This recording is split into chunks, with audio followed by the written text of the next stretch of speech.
আসসালামু আলাইকুম সুপ্রিয় বন্ধুগণ, সবাই কেমন আছেন? আপনাদেরকে দেখাচ্ছি, এই দেখেন আমার বাজিগর পাখিগুলো অনেক সুন্দর কিউট কিউট বাচ্চা ফুটিয়েছে। আমার এই বাজিগর পাখিগুলো আলহামদুলিল্লাহ আলহামদুলিল্লাহ অনেক সুন্দর সুন্দর বাচ্চাগুলো।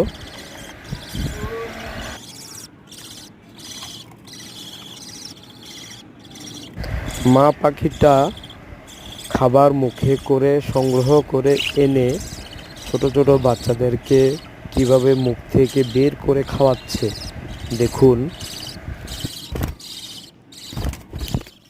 আমার যে কোনো পাখি পুষতে অনেক ভালো লাগে, তাই এই পাখিগুলো দীর্ঘ অনেকটা বছর আমি পুষতেছি। কিছুদিন আগেও প্রায় এই পাখিগুলো আটটা বাচ্চা দিয়েছে, সবগুলো উড়ে চলে